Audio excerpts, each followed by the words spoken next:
Hello, Retromoviegirl fans. Today I have a Why I Like It video. Now, when I was growing up, and you could watch Channel 2 or so. When I was growing up, you could watch Channel 2 in the daytime and see a game show called World Is Carmen Sandiego.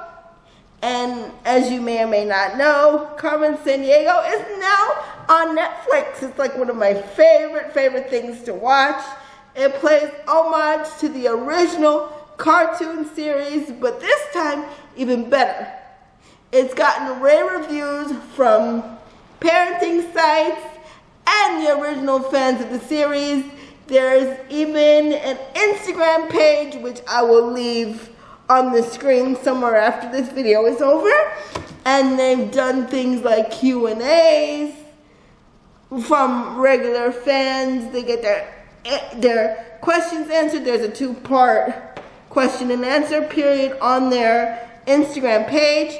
But what's so particular about this series is that this series actually taught you like geography and history a little bit. And the Carmen Sandiego that's on Netflix does the exact same thing. It's immersive. It really helps kids understand different aspects of the world. And she's all over the place. Carmen Sandiego is like Robin Hood. She steals and puts things, instead of stealing it and keeping it for herself, as you may or may not know, Carmen Sandiego gives it back to the original place it belongs to. So, in a way, it's really interactive. You can get really excited. You even get to hear about what Carmen's life was like before she was a thief and her hatred or her history. I'm not going to call it, well, you could call it a hatred if you want, but I call it a history with Vile because, as you know, as you may or may not know, Carmen Sandiego is a series of PC games from the late 80s, maybe early 90s. I played those games religiously when we first got a computer. They bring back a lot of memories. And I think there's even a Carmen Sandiego game for handheld systems. It's its own system. It resembles a computer.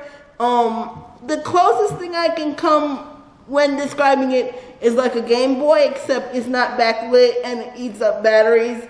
As nostalgic as that system is, which I'll put a link to it on Amazon if I can find it, so you can purchase it or at least see what it looks like if it interests you. But the most interesting part about it is that I just feel like it would be better serviced on something like Steam. If you can afford Steam or get like one of those gift cards and play it, it's more, I know they're trying to be nostalgic and bring back memories, but literally holding a computer in your hand, this computer is more a form factor thing. You can fit it in your pocket. You can do whatever you like with this phone or this computer that everybody's holding in their hand. It has more of a form factor, whereas trying to mimic the PC in your hand, it just doesn't come off well. And I don't think a lot of modern gamers who are not familiar or didn't grow up with Carmen Sandiego on the PC the way that I did would actually pay for it. It's like $19. It's not backlit. It's hard. I have vision problems, and the reason I didn't purchase it is because it's like the Game Boy without being backlit. It would cause me all sorts of vision problems because you can't make the fonts any bigger. I'm assuming you can't make the fonts any bigger. It works like, you know how you used to have those drop-down menus on a computer. The early days of really big computers, you had drop-down menus where you could make a command, not really necessarily type out commands unless you were on a Mac, but it's just literally, you know, pick this. It's just literally a drop-down menu with a computer in your hand like a regular gaming system. But I really appreciate the chance to look back and be nostalgic. Would I buy it? No, but I'm just grateful it exists. It's about $19 on Amazon. You can also get it at Walmart.com. I'll be sure to put a link to it in case you're interested. But the most interesting thing is that Houghton Mifflin and Hardcore is the publisher of their actual books and, you know, all the things that you would expect from a franchise, like Halloween costumes, board games, Funko Pops. All of that exists in the Carmen Sandiego universe as merchandise. All of that exists, and you can buy all of that on different, you know, at different stores. Feel free to look all these things up. But what really grabs me is that when I was growing up, okay, and we had the games, Houghton Mifflin Hardcore, which was the name of the company at the time, with a little extra. They also produced the Oregon Trail, Rita Rabbit.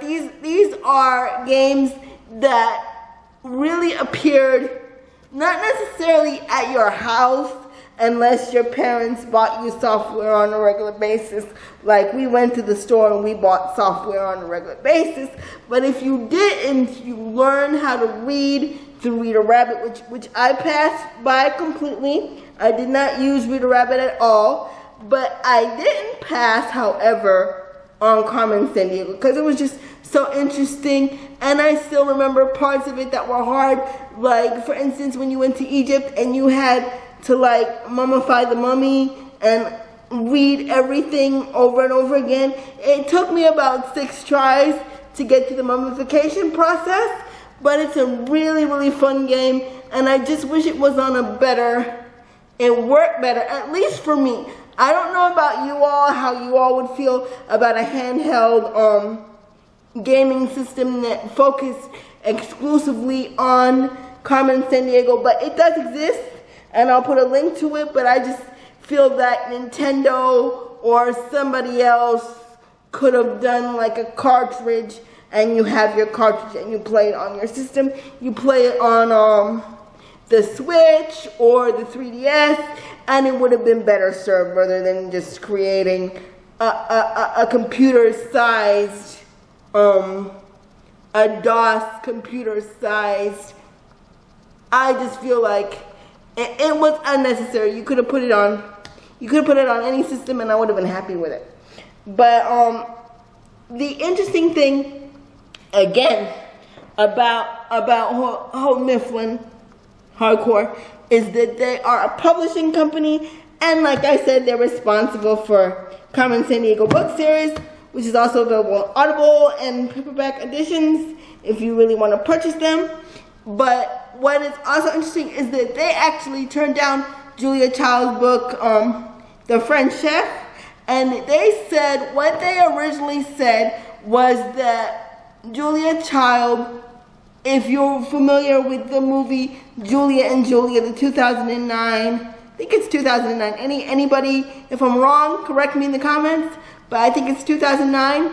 But in the movie, they pitch it, her and her cohorts that are helping her write the book, pitch the book to Houghton Mifflin Hardcore, and they say to her, which is very sexist and would still be considered sexist, is that women today want mix-ins, like things that come out of a box, things that are not hard. And if you read The French Chef, at least the old editions or the new, since it was reissued, the recipes are very hard and very time intensive and very maybe costly. So at the time, it wasn't the favorite thing. But now it's a bestseller, so to Houghton Mifflin Hardcore. But they also have bona fide themselves as the learning company. They do a lot of other things besides producing books. They're the ones responsible for giving Carmen Sandiego to Netflix. Thank God, because I love the Netflix series. I think it's on season 3 or 4. You have to correct me in the comments again if I'm wrong.